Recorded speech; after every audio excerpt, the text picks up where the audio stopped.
Welcome to the Thanksgiving week edition of In the Huddle. I'm Kevin Cooney from the Bucks County Courier Times, joined today by Dom Cosentino, also a writer here at the Courier Times, the longtime football writer at the Intel, and Drew Markol, the current football writer at the Intel. So we look ahead to the upcoming playoff games and Thanksgiving week action here as we hit week 14 of the season. Hard to believe we're into November already. We'll start with the big one. It's North Penn and Chamonix Friday night at William Tennant for the District 1 Class 4A title. The 4A title now, Dom, thrown wide open obviously with Gateway's loss last week. What impact do you think that has on the whole state? Well, I think for one thing, a lot of the teams in the East, and particularly I would say North Penn and Chamonix, have to think that they've got a shot at winning this thing. I think what has been said and written about Gateway since the beginning of the season, given the Division I players they had, yada, yada, yada, was that they were the unbeatable team, in the mix, and everybody else was more or less playing for second place.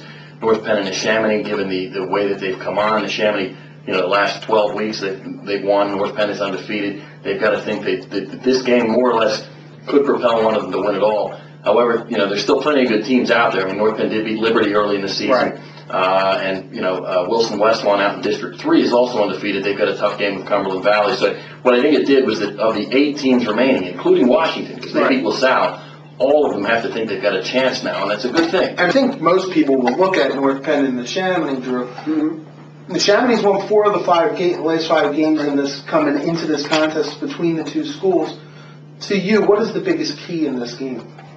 Well, if you're North Penn, you've got to forget about what happened last year, because a lot of those kids are there. They played them twice, and Chamonix outscores them 66-7 in those 2 games. Mercy rules them in the playoffs. Mm-hmm. If you're a North Penn kid, you got to forget about that. There are a lot of them are, from last year to this year, still on the team, obviously.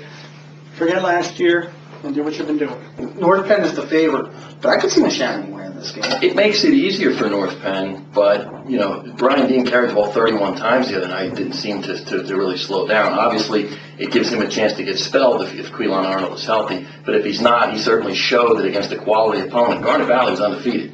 Against a quality opponent, he can carry the load. Who should the Chamonix really be looking out for against from the North Penn offense? Well, you got to start with Ronnie Akins, who can do so many things. He's just an effortless player. He's a very good receiver. He's an excellent running back. He's far and away North Penn's best player. He returns punts. He returns kicks. He can do anything. He can score from anywhere. And the Chamonix, can they match up? If you can take Akins out and try and nullify him as best you can, and then you worry a little bit, about the other guys, you're okay. But if you let Akins, you give him an inch, he's gone. Predictions? I think the Chamonix wins this one in a close one, because I think their offensive line is going to be the difference. They may not be able to stop Akins, but what they might be able to do is control the football. Part of me thinks the Chamonix, Kev, because you look at North Penn, they had a very rough early season schedule, but since then, they're playing in a Continental Conference. They haven't played any real heavyweights. And Chamonix has played, better teams. And then you come to the postseason, it's been the same. Chamonix beats Ridley, the defending district champion. He's undefeated Garnet Valley. But when the Chamonix plays loose like they did last week, they give up, a touchdown or 2 early. North Penn doesn't. North Penn's not Garnet Valley. Yes, North Penn is not Garnet Valley. They do not give those back. Right. My call, I would say, North Penn 28-21.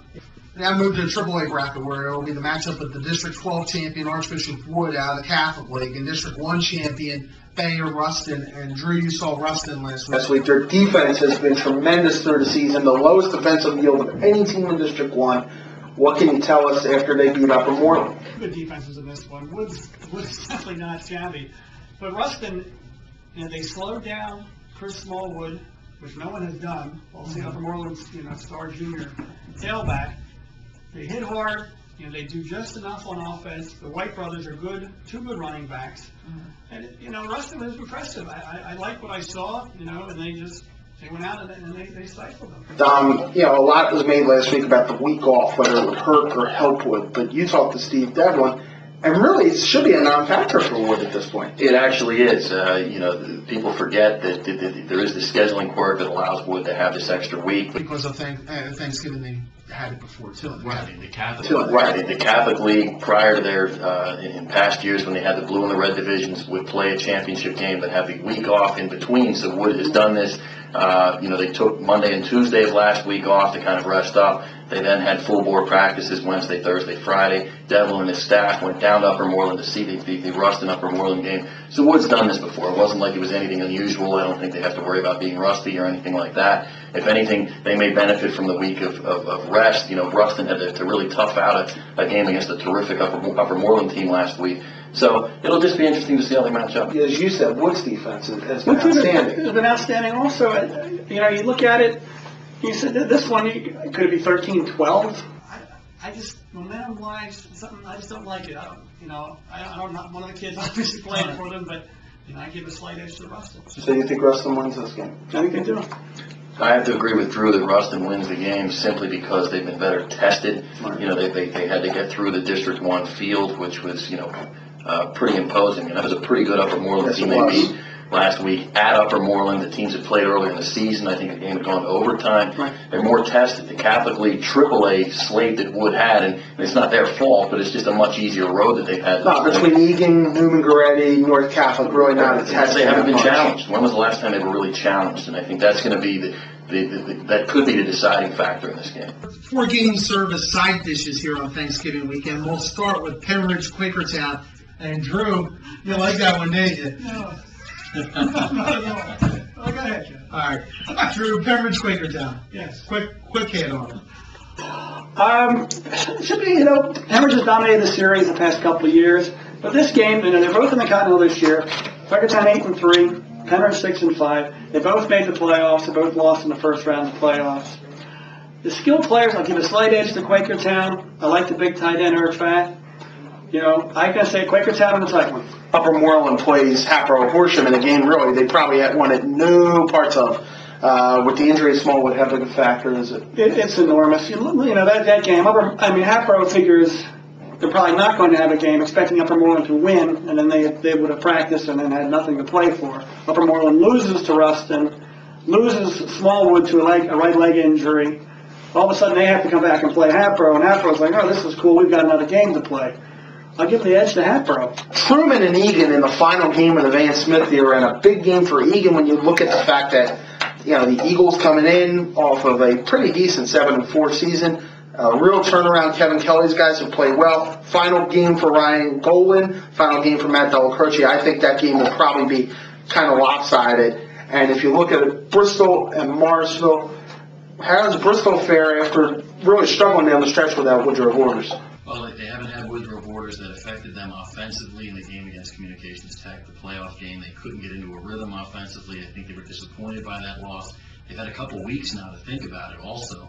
And Morrisville's just struggled all year. This is the 80th meeting between those two teams. It's always kind of one of those good rivalries regardless of what the records are. So it'll be interesting to see what gets played out there. Well, this is a tradition that we've had here of coming to you every week. Next week, we know we have another show. We'll preview the North Penn Neshaminy winner, whoever they play against either Liberty or Washington. We'll maybe have Archbishop Wood here still alive, and we'll start looking ahead to some of the year-end awards. For Dom Cosentino and Drew Markol, I'm Kevin Cooney. Happy Thanksgiving, everybody. We'll talk to you again next week. Be safe and take care.